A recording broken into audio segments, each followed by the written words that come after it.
जय भीम साथियों। आज हम बात करेंगे भारतीय संविधान में बाबा साहब अम्बेडकर के प्रमुख योगदान के बारे में।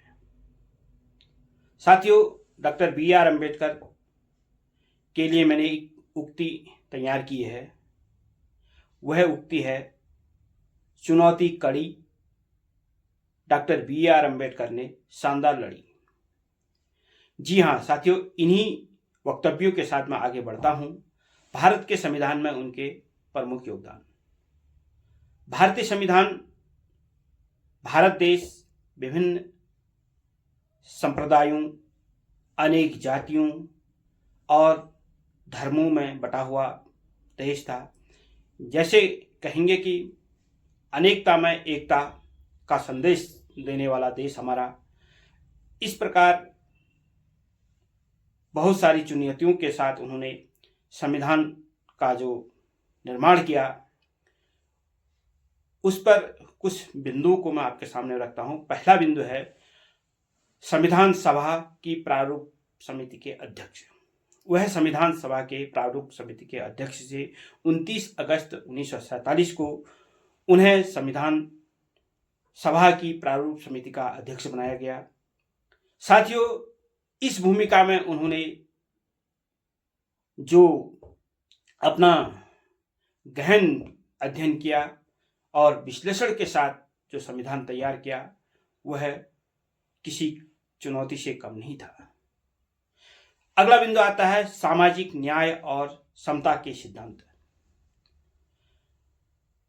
साथियों, उन्होंने यह सुनिश्चित किया कि संविधान में सामाजिक न्याय, धर्मनिरपेक्षता,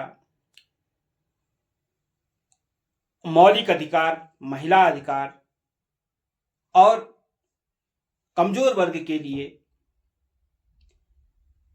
आरक्षण का प्रावधान,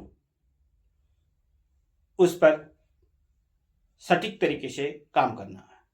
चुनौती नंबर अगला, मौलिक अधिकार।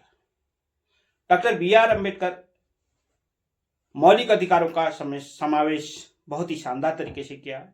उसके बारे में मैं डिटेल में आपको बता चुका हूं। साथियों, थोड़ा उस बारे में और आपको बता देता हूं कि डॉक्टर बी आर अम्बेडकर साहब ने अनुच्छेद 12 से अनुच्छेद 35 तक मौलिक अधिकारों का समावेश किया है। अगली चुनौती है, उनके सामने में अगली चुनौती थी दुनिया के संविधानों का अध्ययन।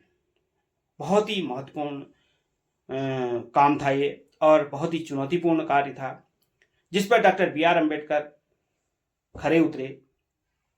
दुनिया के संविधानों का अध्ययन करना। डॉक्टर बी आर अम्बेडकर ने दुनिया के कई देशों का संविधान का गहराई से अध्ययन किया।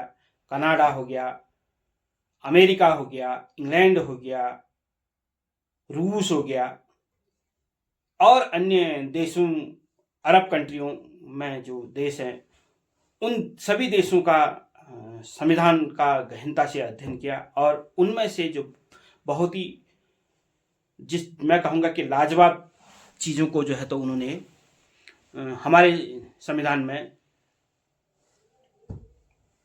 तैयार किया। अगली बात आती है चुनौती, बहुत ही ये भी बहुत ज़्यादा कठिन चुनौती थी।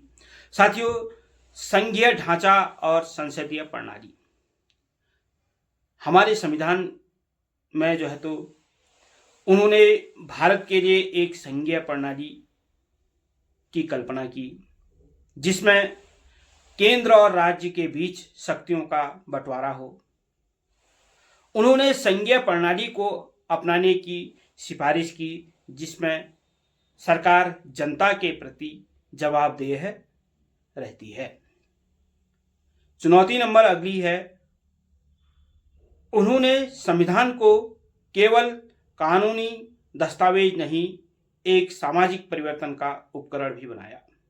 साथियों, विभिन्न चुनौतियों के साथ doctor B R Ambedkar Bharat के संविधान को बनाने में सफल रहे।